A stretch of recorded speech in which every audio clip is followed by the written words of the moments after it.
بسم اللہ الرحمن الرحیم۔ خواجہ غریب نواز رحمۃ اللہ علیہ، جنہیں دنیا بھر میں حضرت خواجہ معین الدین چشتی رحمۃ اللہ علیہ کے نام سے بھی جانا جاتا ہے۔ ان کا سفر ایک روشنی ہے جو مسلمانوں کے دلوں میں آج بھی زندہ ہے، ایک شخصیت جو تمام دنیا کو محبت، ہمدردی اور بھائی چارے کا پیغام دیتی ہے۔ خواجہ غریب نواز رحمۃ اللہ علیہ کا مکہ مکرمہ سے ہندوستان کا سفر ایک نیا باب تھا، جہاں ان کا مقصد صرف ایک تھا: اللہ کی رضا اور انسانوں کی خدمت۔ ان کی کرامتوں کے بارے میں کہا جاتا ہے کہ جب بھی کسی مشکل میں مبتلا شخص نے ان سے دعا کی، وہ دعا قبول ہوئی۔ ان کی زندگی کا مقصد بس یہی تھا کہ دنیا کو بتائیں محبت اور خدمت ہی اللہ کا راستہ ہے۔ خواجہ غریب نواز رحمۃ اللہ علیہ کی تعلیمات نے ہزاروں لوگوں کی زندگیاں بدلیں۔ ان کی مشہور کرامتوں میں سے ایک غیبی لنگر کی کہانی ہے، جہاں اللہ کی عنایت سے کئی دنوں تک لوگوں کو کھانا فراہم ہوتا تھا، چاہے وہاں کچھ نہ تھا۔ ان کی سب سے بڑی کرامت یہ تھی کہ انہوں نے لوگوں کے دلوں میں اسلام کی محبت اور اخلاص کی ایسی روشنی بھری کہ آج تک ان کے مرید اور ان کے پیروکار ان کے مشن کو جاری رکھے ہوئے ہیں۔ خواجہ غریب نواز رحمۃ اللہ علیہ کی زندگی کا بیشتر حصہ سفر میں ہی گزرا۔ بغداد سے بلخ، بدخشاں، ہرات اور سبزوار تشریف لائے۔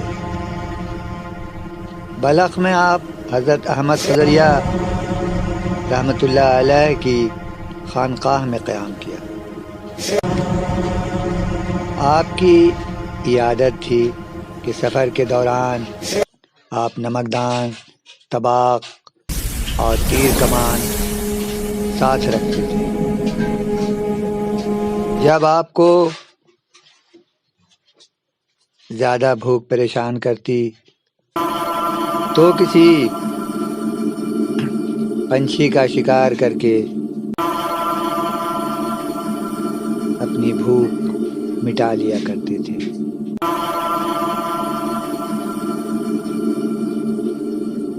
پھر ایک دن ضرورت ہوئی تو شکار کی تلاش میں گئے اور انہیں ایک کلنگ ملا۔ انہوں نے کلنگ کا شکار کیا اور اسے ذبح کیا اور خادم کے حوالے کر کے نماز میں مشغول ہوئے۔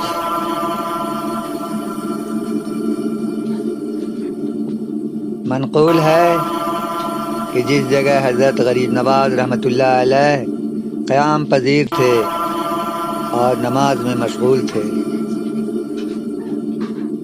اور کلنگ کا گوشت بھونا جا رہا تھا، اس کے نزدیک ہی ایک حکیم کی رہائش گاہ تھی جو فلسفی بھی تھا۔ اس نے ایک مدرسہ بھی قائم کر رکھا تھا اور اس میں دور دراز سے بہت سارے طالب علم حاصل کے لیے آتے رہتے تھے۔ اس حکیم فلسفی کا نام ضیاء الدین تھا، اور اس فلسفی کی یہ عادت تھی کہ اولیاء کرام کی بزرگی اور ان کے کرامات کا بالکل بھی قائل نہ تھا، اور اکثر و بیشتر بزرگان دین کا جب ذکر کرتا تھا تو اس کا مذاق اڑایا کرتا تھا، جس سے لوگوں پر اچھا اثر نہیں پڑتا تھا۔ اتفاق سے جب آپ کا خادم شکار کیا ہوا کلنگ کو بھون رہا تھا، اس کی خوشبو فضا میں بکھر رہی تھی۔ ادھر سے ضیاء الدین فلسفی گزرا۔ اس نے آپ کو دیکھا نماز پڑھتے ہوئے، اور خادم کو دیکھا ایک پرندہ کو بھونتے ہوئے۔ اس کے دل میں تجسس پیدا ہوئی کہ پتہ نہیں یہ کون ہیں جو نماز پڑھ رہے ہیں۔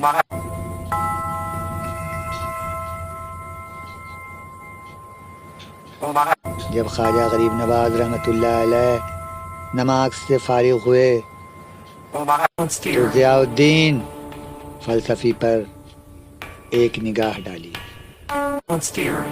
وہ نگاہ مرد مومن کی تھی، وہ نگاہ خواجہ غریب نواز رحمۃ اللہ علیہ کی تھی۔ اس نگاہ کا پڑھنا تھا کہ وہ بے قرار ہو کر زمین پر گر گیا اور لوٹنے لگا۔ اس پر سکتہ جیسی حالت طاری ہو گئی اور اس کی آنکھ کھلی رہ گئی۔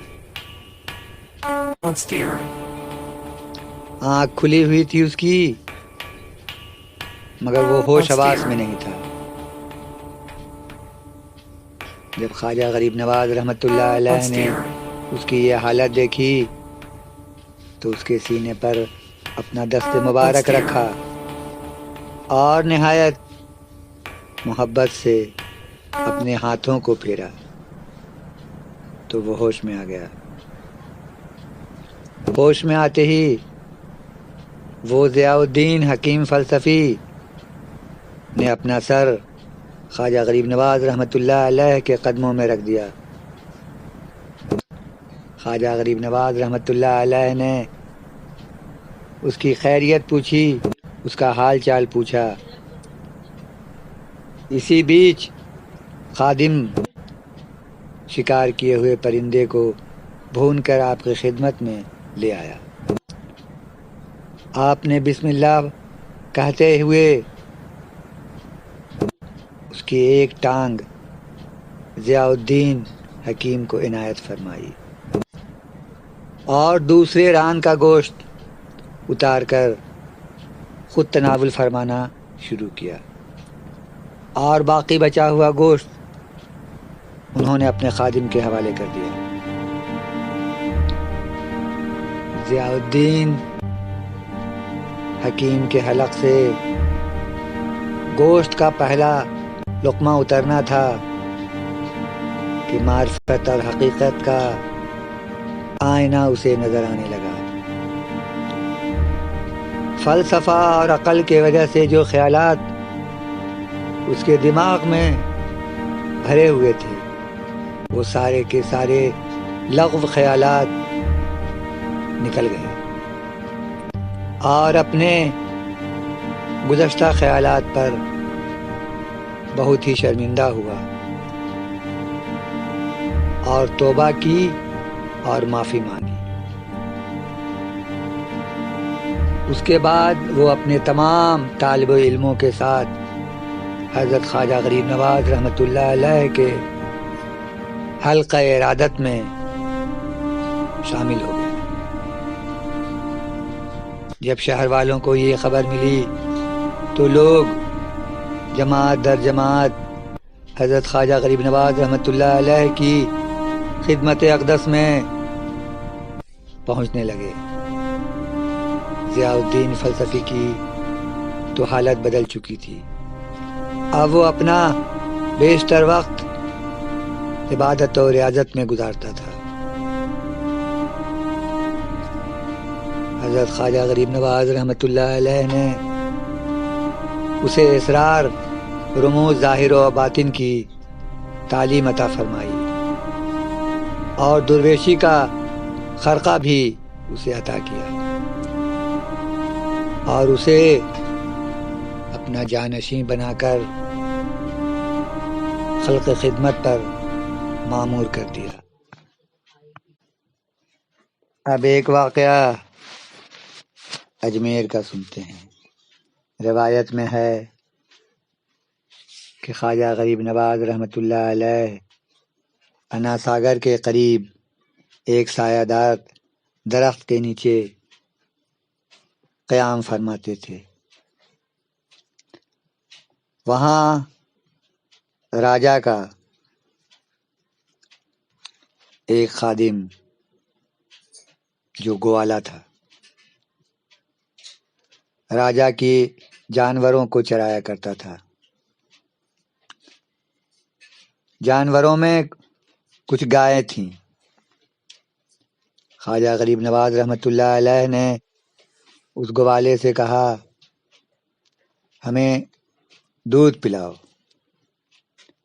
گوالے نے جواب دیا کہ یہ تو حضور راجا کے گائے کی بچھڑیاں ہیں، یہ بھلا کیسے دودھ دے سکتی ہے؟ یہ تو دودھ نہیں دیتی۔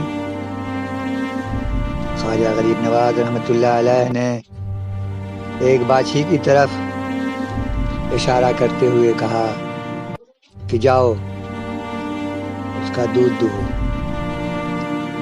گوالا حیرانی کے عالم میں کھڑا رہ گیا، مگر پھر وہ اس باچھی کے پاس گیا اور اس کے تھن پر ہاتھ پھیرا،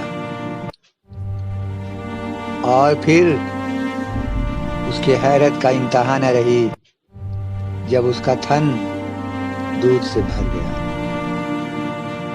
خواجہ غریب نواز رحمۃ اللہ علیہ کی کرامت سے اس بچھیے نے اتنا دودھ دیا کہ خواجہ غریب نواز رحمۃ اللہ علیہ اور آپ کے سارے ساتھی نے دل بھر کر پیا۔